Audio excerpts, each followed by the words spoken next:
பாலூர் என்ற சிறிய கிராமத்தில் இருந்து சீயோன் ஜீவனுள்ள தேவனுடைய சபையிலிருந்து பரிசுத்த ஆவியானவர் வெளிப்படுத்துகிற ஒரு புதிய நிகழ்ச்சிக்காக உங்கள் அனைவரையும் இயேசு கிறிஸ்துவின் நாமத்தில் வரவேற்கிறோம். ஹல்லேலூயா. ஒரு சிறிய ஜெபத்துடன் இந்த நிகழ்ச்சியை நாம் ஆரம்பிப்போம்.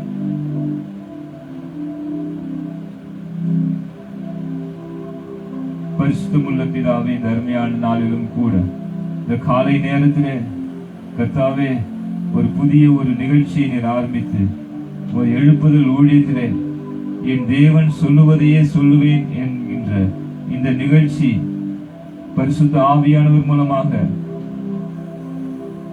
முன்குறிக்கப்பட்டு அவருடைய திட்டத்தின்படி அவருடைய தீர்மானத்தின்படி இந்த நிகழ்ச்சி இந்த நாளில் கர்த்தருடைய பாதத்தில் வைத்து செபிக்கிறோம். அப்பா, என் தேவன் தமிழில் ஆந்திர மாநிலத்திலிருந்து எழுப்புதலை குறித்த அநேக வெளிப்பாடுகளை, வேதத்துள்ள ரகசியங்களை நீர் எங்கள் மத்தியிலே பேச போகிறீர், நடத்த போகிறீர், அதையெல்லாம் நிறைவேற்ற போகிறீர், எழுப்புதலை கொண்டு வர போகிறீர். அதற்காக உங்க கோடி ஸ்தோத்திரம். இந்த நிகழ்ச்சியை கர்த்தருடைய பாதத்தில் வைத்து செபிக்கிறோம். இந்த முதல் நிகழ்ச்சியில் இருந்து கர்த்தருடைய சித்தத்தின்படி இந்த நிகழ்ச்சிகள் ஒவ்வொரு ஞாயிற்றுக்கிழமையும் கிழமையும் காலை 9 மணிக்கு துவங்கி 9:30 மணிக்கு முடிந்துவிடும். சரியாக இந்த ஊழியம் நடைபெறவும் இதற்கு வேண்டிய எல்லா ஆயத்தங்களையும் கர்த்தரே செய்து பேச வேண்டிய வார்த்தைகளை கர்த்தர் கொடுத்து நடத்தும்படியாக எங்களை தாழ்த்தி ஒப்புக் கொடுக்கிறோம். இயேசுவின் நாமத்தில் ஒப்புக் கொடுத்து செபிக்கிறோம் நல்ல பிதாவே. ஆமென். ஹல்லேலூயா. Thank you Jesus. Hallelujah. Hallelujah. Thank you Lord. இந்த காலை நேரத்திலும் கூட ஒரு பாடல் பாடி கர்த்தரை மகிமைப்படுத்துவோம். இந்த கண்மலையானவர் என்ற பாட்டு பாடி ஒரு 2 சரணம் மாத்திரம் பாடுவோம். Thank you.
இந்த நிகழ்ச்சிக்காக ஜெயிப்பாங்க.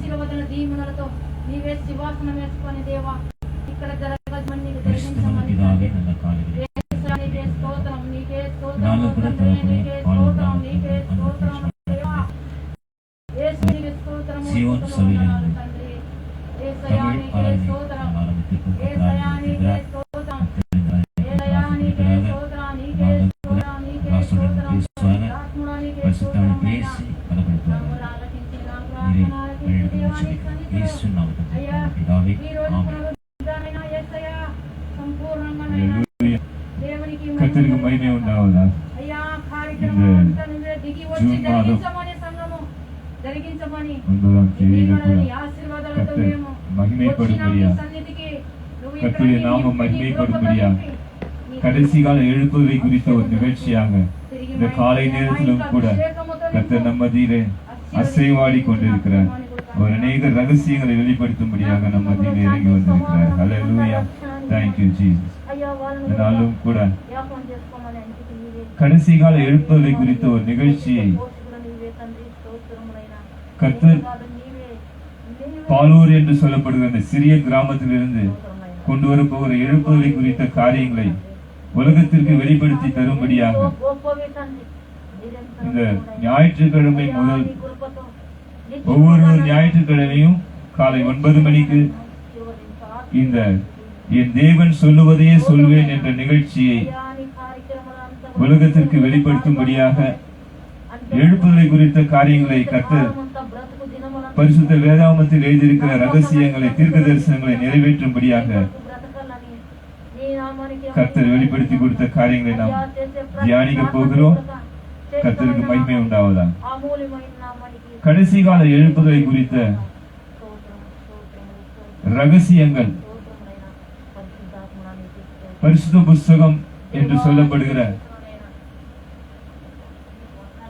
ஹோலி புக் என்று பெயர் கொடுக்கப்பட்டுள்ள ஒரு புஸ்தகத்தை குறித்து கர்த்தர் 2019 ஆண்டு நாங்கள் சென்னையிலே இருந்தபோது நவம்பர் மாதம் 2019 நவம்பர் மாதம் 10ஆம் தேதி அதிகாலையில் கர்த்தர் பரலோகத்துக்கு அழைத்து சென்று இந்த காரியத்தை குறித்து வெளிப்படுத்தினார். என்னுடைய Facebook பேஜிலே பின் போஸ்ட்ல பார்த்தீங்கன்னா அது பதிவிடப்பட்டிருக்கும்.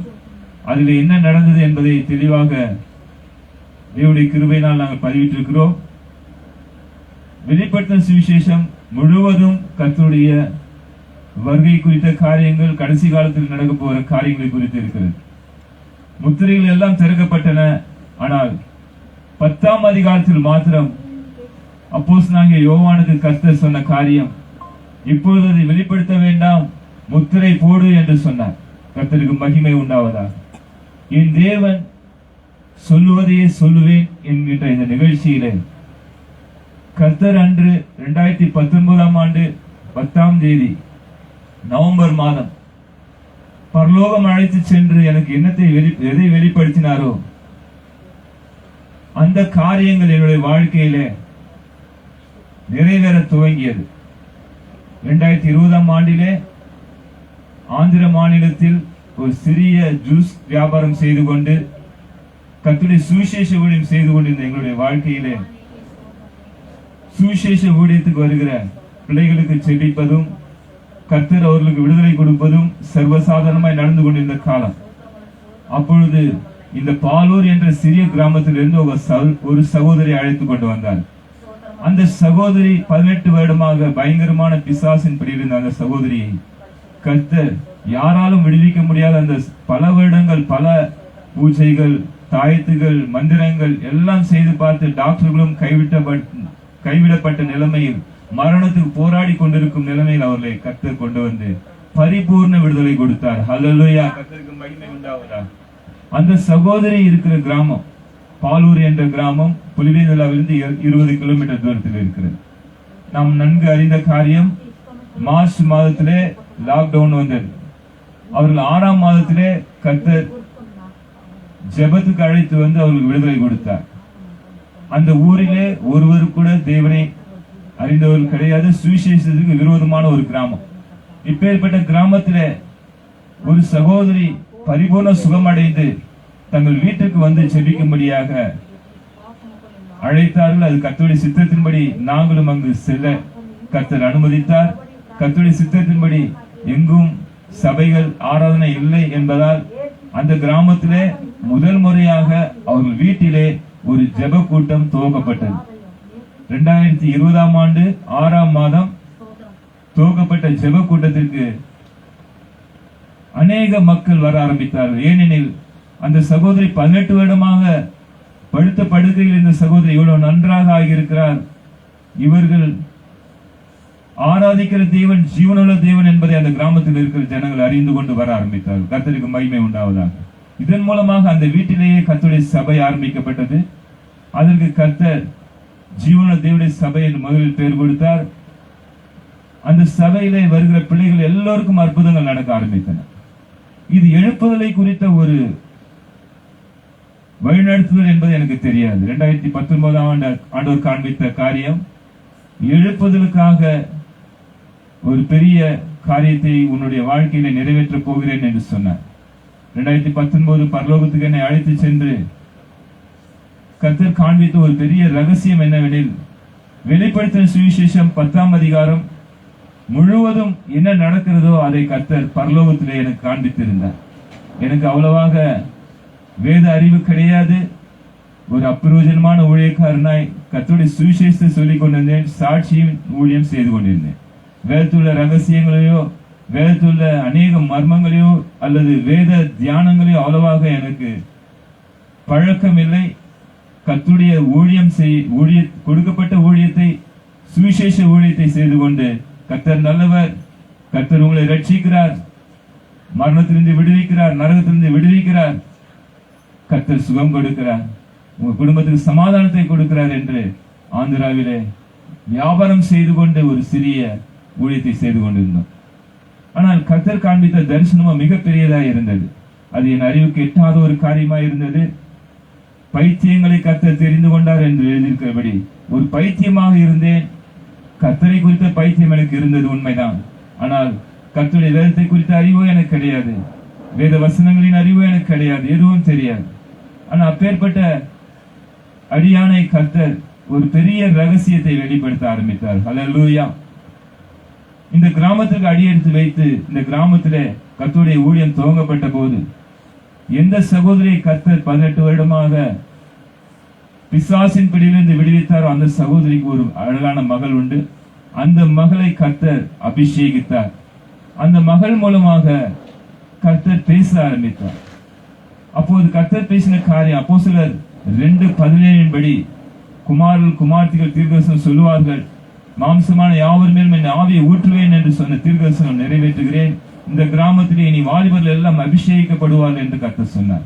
அப்படியாகவே வாலிபர்கள் தொட்ட போது உடனே அவர்கள் அபிஷேகிக்கப்படுவதும் அவர்கள் கீழே விழுந்து பரலோகம் சென்று கர்த்தரோடு பேசி வருவதும், அங்கிள் நாங்க இயேசுவோடு பேசி வந்தோம், இயேசு இப்படி சொன்னார், இயேசுவை பார்த்தோம், இயேசு கிறிஸ்துவின் சாயலை குறித்து அவர் பேசுகிற காரியத்தை குறித்து பேச ஆரம்பித்தார். இப்படியாக முதலில் ரட்சிக்கப்பட்ட குடும்பத்திலிருந்து கர்த்தர் தெரிந்து கொண்ட அந்த வாலிப மகள் 17-18 வயதில் கர்த்தர் அந்த மகளை பரலோகத்தில் அழைத்து சென்று அந்த மகள் திரும்பி வந்து சொன்ன ஒரு காரியம் மிகவும் ஆச்சரியமா இருந்தது. அங்கிள் உங்களுக்கு ஆண்டவர் 2019ஆம் ஆண்டிலே பரலோகம் அழைத்து சென்று ஒரு எழுப்புதலை குறித்த பெரிய தரிசனத்தை காண்பித்தாரமே, அதை நிறைவேற்றும்படியாக உங்களை இந்த கிராமத்துக்கு அழைத்து கொண்டு வந்திருக்கிறார். அந்த தரிசனத்திலே காண்பிக்கப்பட்டது வெளிப்பட்ட சுவிசேஷம் 10ஆம் அதிகாரத்தில் எழுதப்பட்டிருக்கிற காரியம்தான் என்று அந்த மகள் மூலமாய் தான் என் முதலில் அறிந்து கொண்டேன். நான் எடுத்து வெளிப்பட்ட சுவிசேஷம் 10ஆம் அதிகாரம் எடுத்து வாசிக்கும் போது அங்கு நான் பார்த்த தரிசனத்திற்கும் அங்கு எழுதப்பட்டிருக்கிற காரியங்களுக்கும் மிகவும் ஒப்புமை இருந்தது. ஹல்லேலூயா, தேவனுக்கு மகிமை உண்டாவதாக. கர்த்தர் சொன்ன அந்த காரியங்கள், அந்த வாலிப மகள் மூலமாய் கர்த்தர் பரலோகத்திலிருந்து என்ன செய்தி அனுப்பி என்ன தரிசனம் கண்டோனா எல்லாவற்றையும் கர்த்தர் கரெக்டாக அந்த மகள் மூலமாய் பேசினார். அப்போது மிகவும் ஆச்சரியமா இருந்தது. இந்த மகளுக்கு எதுவுமே தெரியாது. நான் பார்த்த தரிசனம், என்னை கர்த்தர் பரலோகம் அழைத்து சென்ற அனுபவம் யாருக்குமே தெரியாது, என்ன காண்பித்தார் என்பதும் தெரியாது. ஆனா இந்த மகள் எல்லாத்தையும் கரெக்டாக சொல்லுகிறாரு. கண்டிப்பாக இது கர்த்தருடைய சித்தம் தான் என்பதை அவர் தான் சொல்லியிருக்கிறார் என்பதை நாங்கள் விசுவாசித்து ஒரு அடியாக எடுத்து வைக்க ஆரம்பித்தோம். கர்த்தர் ஒரு தூதனை போல அந்த மகளை எல்லா காரியத்துக்கும் பயன்படுத்த ஆரம்பித்தார். எனக்கு வேண்டிய எல்லா ஆலோசனைகளும் கர்த்தர் அந்த மகள் மூலமாய் சொல்லி, சபை எப்படி நடத்த வேண்டும், எப்படி கொண்டு செல்ல வேண்டும், ஒவ்வொரு பிள்ளைகளையும் கர்த்தருடைய ராஜ்யத்துக்கு என்று ஊழியத்துக்கு என்று சீஷர்களாக ஏற்படுத்த வேண்டும் என்று கர்த்தர் பேசினார். இது ஒரு கடைசி கால வாலிபர் எழுப்புதலுக்காக நான் ஆயத்தப்படுத்தி கொண்டிருக்கிறேன். அதற்காகவே அந்த வெளிப்படுத்தின சுவிசேஷம் 10ஆம் அதிகாரத்தில் எழுதப்பட்டிருக்கிற அந்த வார்த்தையை கர்த்தர் காண்பித்தார். நாம் வாசிப்போம். வெளிப்படுத்தின சுவிசேஷம் 10ஆம் அதிகாரம் எழுப்புதலின் ஒரு பெரிய திறவுகோலாய் இருக்கிறது. ஹல்லேலூயா. இந்த நாளிலும் கூட என் தேவன் சொல்லுவதே சொல்வேன் என்ற இந்த நிகழ்ச்சியின் மூலமாக கடைசி கால எழுப்புதலை குறித்த அநேக வேதத்தில் உள்ள ரகசியங்களை, தீர்க்க தரிசனங்களின் ரகசியங்களை கர்த்தர் இந்த நிகழ்ச்சியில வெளிப்படுத்தி உலகத்திற்கு சொல்ல போகிறார். ஹல்லேலூயா. என் தேவன் சொல்லுவதே சொல்லுவேன் என்ற இந்த நிகழ்ச்சியின் மூலமாக உலகத்திற்கான எழுப்புதல் காரியங்களை கர்த்தர் வெளிப்படுத்துகிறார். பரிசுத்த ஆவியானவர் நடத்துகிற இந்த செய்தியில முதலாவதாக நாம் வெளிப்படுத்தின சுவிசேஷம் 10ஆம் அதிகாரத்தில் இருக்கிற ஒரு 3 வசனங்களை வாசிப்போம்.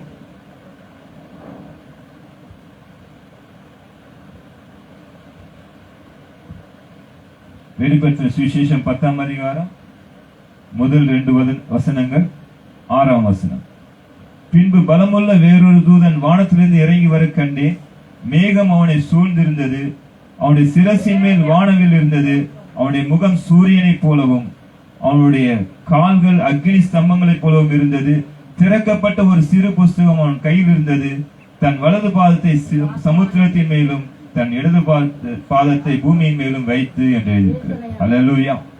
அப்படியாக 6ஆம் வசனத்தை வாசிக்கும் போது, இனி காலம் செல்லாது, ஆனாலும் தேவன் தம்முடைய ஊழியக்காரராகிய தீர்க்கதரிசிகளுக்கு சுவிசேஷமாய் அறிவித்தபடி 7ஆம் தூதனுடைய சத்தத்தின் நாட்களிலே அவன் எக்காலம் ஊதப் போகிற போது தேவ ரகசியம் நிறைவேறும் என்று எழுதப்பட்டிருக்கிறது. இப்படியாக இந்த 3 வசனங்கள்ல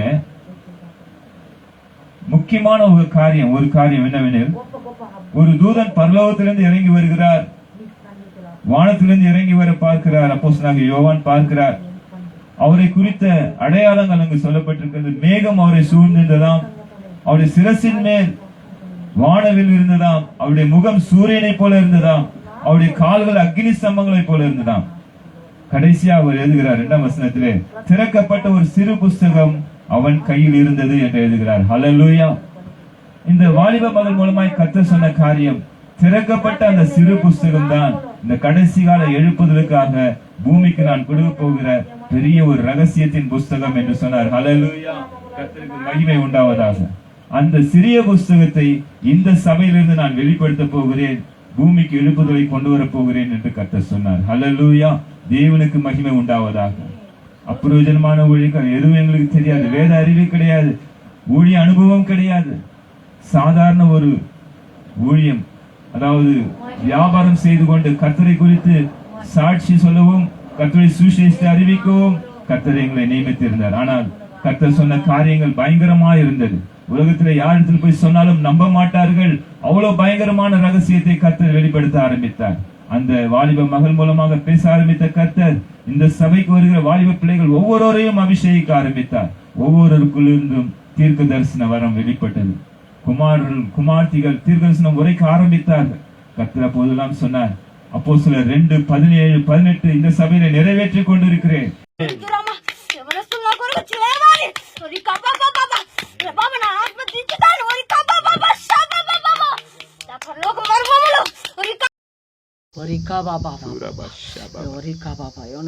సిద్ధంగా ఉండండి.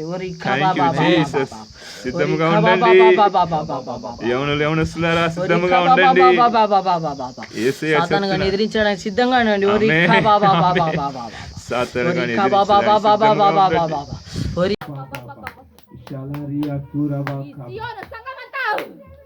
ఉండండి. అనేక మంది దైవ సేవకు అడుగు పెడతారు. ఈ స్థలం అంతా నా నూతన స్థలం. 10 మంది 10,000 మంది జనాలుగా మారుస్తున్నా. இந்த சபைக்கு வருகிற வாலிப பிள்ளைகள் ஒவ்வொருவரையும் அபிஷேகிக்க ஆரம்பித்தார். ஒவ்வொருவருக்குள்ளிருந்தும் தீர்க்க தரிசன வரம் வெளிப்பட்டது. குமார்த்திகள் தீர்க்க தரிசனம் உரைக்க ஆரம்பித்தார்கள். கர்த்தர் அப்போதெல்லாம் சொன்னார், அப்போஸ்தலர் 2:17-18 இந்த சபையில நிறைவேற்றிக் கொண்டிருக்கிறேன். இந்த சபைக்கு வருகிற அனைவரும் இனி அபிஷேகிக்கப்படுவார்கள், தீர்க்கதரிசனம் உரைப்பார்கள் என்று சொன்னார். கிட்டத்தட்ட 4.5 ஆண்டுகள் தாண்டி விட்டன. 5 ஆண்டுகளுக்காக நிறைவு போகிறது. இந்த நேரத்தில் கர்த்தர் மகிமையான காரியத்தை செய்கிறார். ஹல்லேலூயா. அவருடைய கடைசி கால எழுப்புதலை குறித்த வெளிப்பாடுகளை உலகத்திற்கு வெளிப்படுத்தும்படியான காலம் வந்துவிட்டபடியினால், இதை நிறைவேற்றும் காலம் வந்துவிட்டபடியினால் இந்த ரகசியங்களை எல்லாம் வெளிப்படுத்துகிறார். கர்த்தருக்கு மகிமை உண்டாவதாக. இந்த நாளிலும் கூட இந்த என் தேவன் சொல்லுவதையே சொல்லுவேன் என்ற நிகழ்ச்சியின் மூலமாக கடைசி கால எழுப்புதலுக்காக கர்த்தர் தெரிந்து கொண்ட ஒரு சபை இந்த சிறிய பாலூர் என்ற கிராமத்திலே உலக தோற்றத்துக்கு முன்பாகவே இந்த கிராமத்தை கர்த்தர் தெரிந்து கொண்டிருக்கிறார். இங்கிருந்து கர்த்தர் வெளிப்படுத்த போகிற பயங்கரமான ரகசியங்கள் உலகத்திற்கே இதுவரை மறைக்கப்பட்டிருந்தது. ஆபகுக் புஸ்தகம் சொல்லுகிறது. ஆபகுக்ல பார்க்கும்போது 1ஆம் அதிகாரம்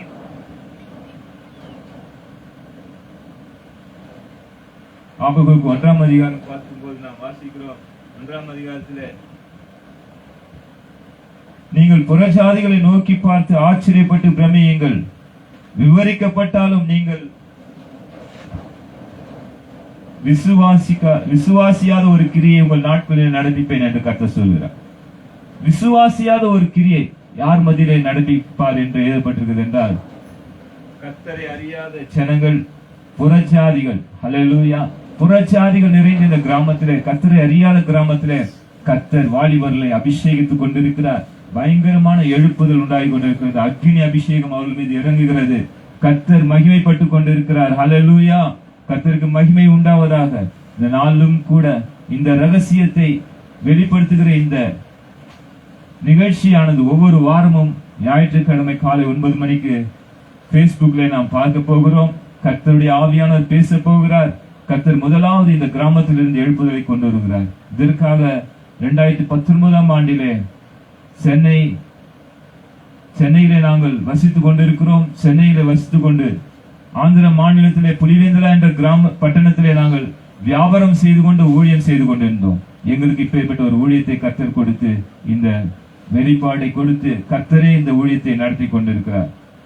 சகரியா கிரந்தம் சகரியா 6ஆம் அதிகாரத்தில் சொல்லப்பட்டிருக்கிற ஒரு பெரிய ரகசியம். சகரியா 6 நாம் வாசிக்கிறோம்.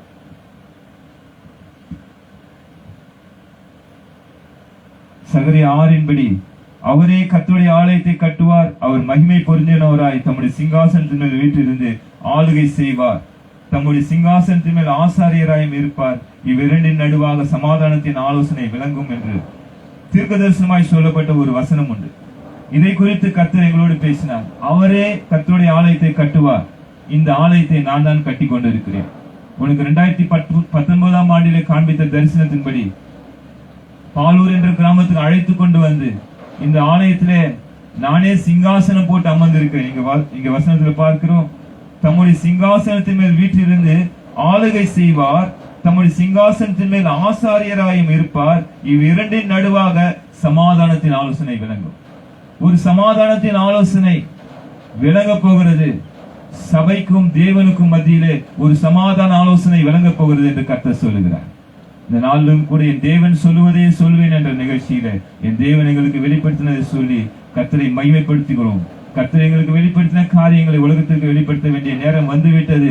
எழுப்புதல் சீக்கிரத்தில் இருக்கிறது. நாம் காணப்போகிறோம். உலகம் முழுவதும் எழுப்புதல் வரப்போகிறது. அது இந்தியாவில் இருந்து புறப்பட போகிறது. அதை குறித்துதான் எஸ்தர் புஸ்தகம் சொல்லுகிறது. கர்த்தர் சொன்னார், வெளிப்படுத்தின சுவிசேஷம் 10ஆம் அதிகாரமும் எஸ்தர் புஸ்தகம் முழுவதும் எழுப்புதலுக்கான அநேகம் ரகசியங்கள் மறைக்கப்பட்டிருக்கிறது என்று கர்த்தர் சொன்னார். கர்த்தருக்கு மகிமை உண்டாவதாக. இயேசு கிறிஸ்துவுக்கே மகிமை உண்டாவதாக. அந்த எஸ்தர் புஸ்தகம் 1ஆம் அதிகாரத்தில் வாசிக்கும் போது அங்கு வாசிக்கிறோம். எஸ்தர் புஸ்தகம் 1ஆம் அதிகாரத்தில்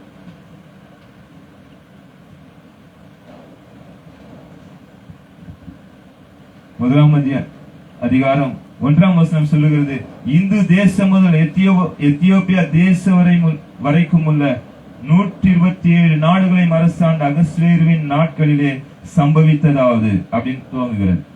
பாருங்க, இந்த எஸ்தர் புஸ்தகத்தின் முதல் வசனமே இந்து மகா தேசத்தை குறித்து பேசுகிறது. இந்து தேசம் முதல் என்று பார்க்கிறோம். ஆங்கில வேதாகமத்தில் எழுதப்பட்டிருக்கிறது ஃப்ரம் இந்தியா என்று எழுதப்பட்டிருக்கிறது. ஹல்லேலூயா. இந்தியா முதல் என்று எழுதப்பட்டிருக்கு. கர்த்தர் சொன்னார், இந்தியாவில் இருந்தா எழுப்புதல், புறஜாதிகள் மத்தியில் இருந்தா எழுப்புதல், கடைசி கால எழுப்புதல். வேதத்தில் எழுதப்பட்டிருக்கிற எல்லா ரகசியம் நிறைவேறுகிற காலம் வந்துவிட்டது. இந்த கடைசி கால எழுப்புதலுக்காக நான் ஆயத்தப்படுத்தி வைத்திருக்கிற காரியங்களை கண் காணவும் இல்லை, காது கேட்கவும் இல்லை, இது மனுஷனுடைய இதயத்தில் தோன்றவும் இல்லை என்று கர்த்தர் சொன்னார். ஹல்லேலூயா. இது ஒருவரால் விசுவாசிக்கப்பட முடியாத ஒரு காரியம். ஆபகுக்கு 1ஆம் அதிகாரத்தில் வாசித்தது போல இது புறஜாதி மத்தியிலிருந்து புறப்படுகிறது. ஒருவரும் விசுவாசிக்க முடியாத ஒரு காரியத்தை கர்த்தர் நடத்தி கொண்டிருக்கிறார். இது கடைசி கால எழுப்புதலுக்காக வெளிப்படுத்தின சுவிசேஷம் 10ஆம் அதிகாரத்திலே கர்த்தர் மறைத்து வைத்திருந்த ஒரு முத்திரை போடப்பட்ட ஒரு ரகசியம். தேவ ரகசியம் நிறைவேறும் என்று எழுதப்பட்டிருக்கிற 10 வெளிப்படுத்தல் 10:6ஆம் வசனத்தின்படி ஒரு தேவ ரகசியம் இந்த சிறிய கிராமத்திலே நிறைவேறி கொண்டிருக்கிறது. பைபிள் நிறைவேறி கொண்டிருக்கிறது. இதை நாம் ஒரு நாட்களில் தியானிக்க போகிறோம். கர்த்தர் எந்த அளவுக்கு இந்த நிகழ்ச்சியில பரிசுத்த ஆவியானவர் பேசுவாரோ எனக்கு அடியானுக்கு தெரியாது. கர்த்தர் பேச போவதை நாம் கேட்க போகிறோம். நான் கூட ஆவலா இருக்கிறேன். இந்த ஊழியத்தை கர்த்தர் கொடுத்து அப்பிரோஜனமான ஒரு ஊழியக்காரனை தம்முடைய ஊழியத்திலே நிறுத்தி அனைவராலும் தூக்கி எறியப்பட்டேன், முற்றிலும் என்னை தூரப்படுத்தினார். குடும்பத்திற்கும் எல்லாவற்றுக்கும் நான் தூரமாகி கர்த்தருடைய ஊழியத்தை செய்யும்படியாக இந்த எழுப்புதல் ஊழியத்துக்காக என்னை கர்த்தர் தனிமைப்படுத்தி ஒரு பெரிய ரகசியத்தை இந்த உலகத்திலே இதுவரை ஆராய்ந்து முடியாத பெரிய காரியங்களையும் எண்ணி முடியாத அதிசயங்களையும் செய்வேன் என்று யோபு 9 சொல்லப்பட்டிருக்கிறது போல கர்த்தர் ஒரு ஆராய்ந்து முடியாத ஒரு காரியத்தை இந்த கிராமத்தில் துவக்கி 4.5 வருடங்களாக கர்த்தர் செய்து முடித்துக் கொண்டிருக்கிறார். இதன் முடிவு நெருங்கிவிட்டது. எழுப்புதல் சீக்கிரத்தில் இருப்பதனால இந்த நிகழ்ச்சியை கூட கர்த்தர் துவக்கி ஆவியானவர் மூலமாக நமக்கு அநேக ரகசியங்களை வெளிப்படுத்தி கொண்டிருக்கிறார். இதுவரை நாம் பார்த்த வசனங்கள் எல்லாம் எழுப்புதலுக்கான ஒரு திறவுகோலாக இருக்கிறது. இன்னும் அநேக ரகசியங்கள் வேதத்தில் எழுதப்பட்டிருக்கிறது. எல்லாமே இந்த கடைசி கால எழுப்புதலுக்காக கர்த்தர் ஆயத்தப்படுத்தி வைத்திருக்கிறவைகள். இதை எல்லாவற்றையும் கர்த்தர் இந்த சிறிய கிராமத்திலே நிறைவேற்றி கொண்டிருக்கிறார். எப்படி நிறைவேற்றுகிறார் என்றால் சகரியா 6:12 வாசித்தது போல அவரே கர்த்தரே ஆலயத்தை கட்டுவார், கர்த்தரே சமாதானத்தின் தேவனாகி இருப்பார், கர்த்தரே ஆசாரியராய் இருந்து ஊழியம் செய்வார். அதை நிறைவேற்றி கொண்டிருக்கிறார். சிங்காசனத்தில் வீற்றிருக்கிறார். அவர் ஆசாரியராய் இருந்து ஒவ்வொரு ஆராதனையிலும் அவரே இறங்கி வந்து பேசுகிறார். எனக்கு ஊழியம் எப்படி செய்ய வேண்டும், சபை எப்படி நடத்த வேண்டும், அசல் ஒன்றுமே தெரியாது. ஆனால் கர்த்தருடைய ஆவியானவர் இறங்கி வந்து ஒவ்வொரு காரியத்தையும் பேசிக் கொண்டிருக்கிறார். ஒரு ஜெபம் வைக்க வேண்டும் என்றால் அவரே பேசுகிறார். உபவாச ஜெபம் எத்தனை மணிக்கு வைக்கணும், எப்படி நடத்தணும். செவ்வாய்க்கிழமையானால் இந்த ஊழியத்திலே கர்த்தர் சொல்லி நடத்தி கொண்டிருக்கிற ஒரு ஊழியம் கர்த்தருக்கு மகிமையாக சாட்சியாக அடியான் சொல்லுகிறேன். அதிகாலை 4 மணிக்கு விசுவாசிகள் அனைவரையும் வர சொல். 4 மணிக்கு உலகம் முழுவதும் வரப்போகிற எழுப்புவதற்காக செவ்வாய்க்கிழமையானால் அதிகாலை நீங்க செவியுங்கள் என்று கர்த்தர் பேசினார். அதன்படி ஒரு 3 ஆண்டுகளாக விசுவாசிகள் கூடிக்கொண்டு அதிகாலை 4 மணிக்கு செவ்வாய்க்கிழமை அதிகாலையில் இங்கு செபித்து வருகிறோம். கர்த்தருடைய ஆவியானவர் இறங்கி வந்து படிப்பறிவில்லாத விசுவாசிகள், மூர்க்கமுள்ள ஜனங்கள், ஏசாயா 65:1-2 படி இந்த கிராமத்தில் இருக்கிறவர்கள் முரட்டாட்டம் உள்ள ஜனங்கள், கீழ்ப்படியாதவர்கள், இவர்கள் மத்தியிலே கர்த்தர் தம்முடைய எழுப்புதலை கொண்டு வரும்படியாக அவர்களை தம்முடைய பிள்ளைகளாக்கி கீழ்ப்படியாத ஜனங்களை இங்கு நடத்தி அவர்கள் மூலமாக எழுப்புதல் காரியங்களை நிறைவேற்றி கொண்டிருக்கிறார். அப்படியாக செவ்வாய்க்கிழமை அதிகாலையில 4 மணிக்கு கர்த்தர் சொன்னது போல இங்கு ஜனங்கள் கூடி கர்த்தரை ஆராதித்து கர்த்தரை மகிமைப்படுத்தும் போது ஆவியானவர் இறங்கி வந்து ஒவ்வொருவருக்குள்ளும் இருந்து மகிமையாக ஜெபிக்கிறார். ஆச்சரியமா இருக்கிறது. இப்படி ஒரு எழுப்புதல் ஜெபம் யாராலும் ஜெபிக்க முடியாது. இவர்கள் எப்படி ஜெபிக்கிறார் என்று நாங்கள் ஆச்சரியப்பட்டு போகிறோம். ஆவியானவரை ஜெபிக்கிறார். கர்த்தருக்கு மகிமை உண்டாவதாக. இந்த நிகழ்ச்சியானது ஒவ்வொரு ஞாயிற்றுக்கிழமையும் சரியாக 9 மணிக்கு துவங்கி 9 முடிக்கப்படும். இந்த நிகழ்ச்சியின் மூலமாக உலகத்திற்கும் சபைக்கும் தேவனுடைய ஜனத்திற்கும் தேவனுடைய பரிசுத்தவான்களுக்கும் அநேக ரகசியங்களை கர்த்தருடைய ஆவியானவர் பேச போகிறார். அதனால் ஒவ்வொரு வாரம் தவறாமல் இந்த நிகழ்ச்சியை பார்க்கும்படியாகவும் இதை அநேகருக்கு நீங்கள் சொல்லும்படியாகவும் இந்த Facebook மூலமாக வெளிப்படுத்தப்படுகிற இந்த செய்தியானது உலகத்திற்கு எழுப்புதலை கொண்டு வரப்போகிற கர்த்தருடைய நாமத்துக்கு மகிமை உண்டாகும்படியாகவும் நாங்கள் தாழ்மையோடு வேண்டிக் கொள்கிறோம். ஜெபித்து முடிப்போம். பரிசுத்தமுள்ள பிதாவே, இந்த அருமையான நாளிலும் கூட என் தேவன் சொல்லுவதையே சொல்லுவேன் என்கின்ற இந்த நிகழ்ச்சியை கர்த்தருடைய ஆவியான துவக்கி இருக்கிறீரப்பா. எழுப்புதலை குறித்து கடந்த 4.5 வருடங்களுக்கு மேலாக நீ நடப்பித்த ஒரு பலத்த கிரியையை கர்த்தாவே இந்த உலகத்துக்கு வெளிப்படுத்த போகிறேன். இதன் மூலமாக உலகத்திற்கு சமாதானம், உலகத்திற்கு ஒரு பெரிய காரியம் வெளிப்படுத்த போகிறீர். சபையில இருக்கிற எல்லாவித கட்டுகளும் உடைய போகிறது. கர்த்தர் சபையை கர்த்தருக்கு மகிமையாக எடுத்து மகிமையுள்ள சபையாக நிறுத்த போகிறீர். எழுப்புதலை கொண்டு வந்து கொண்டே இருக்கிறீரப்பா. நமக்கு மகிமை உண்டாகட்டும். ஒவ்வொரு வாரம் நீரே நடத்துங்க, நீங்களே பேசுங்க ஆவியானவரே. உங்கள் மத்தியிலே அசைவாடும்படியாக இதை கேட்கிற பிள்ளைகள் ஒவ்வொருவரையும் ஆசீர்வதித்து வேதத்தில் உள்ள ரகசியங்கள், எழுப்புதல் ரகசியங்களை தியானித்து அநேக ரகசியங்கள் அவர் இருதயத்தில் கூட நீங்க பேசும்படியாக அவர் இருதயத்தில் உள்ள ஒவ்வொரு காரியத்தையும் சந்தேகங்களை வெளிப்படுத்தி அவர்களுக்கு உணர்வை தரும்படியாக கர்த்தரே அவர்களோடு இருக்கும்படியாக பேசும்படியாக எழுப்புவதற்காக ஒவ்வொருவரையும் எடுத்து பயன்படுத்தும்படியாக ஒவ்வொரு சபையினர் ஆயத்தப்படுத்தும்படியாக செபிக்கிறோம். ஆசீர்வதிங்கள் இயேசுவின் நாமத்தில் பிதாவே, ஆமென். நம்முடைய கர்த்தராகிய இயேசு கிறிஸ்துவின் கிருபையும் பிதாவாகிய தேவனுடைய அன்பும் பரிசுத்த ஆவியின் ஐக்கியமும் அவருடைய வழிநடத்தலும் எழுப்புதலோடு இருந்து நம்மை ஆசீர்வதிப்பதாக. ஆமென். அல்லேலூயா. Thank you Jesus. கர்த்தருக்கு மகிமை உண்டாவதாக.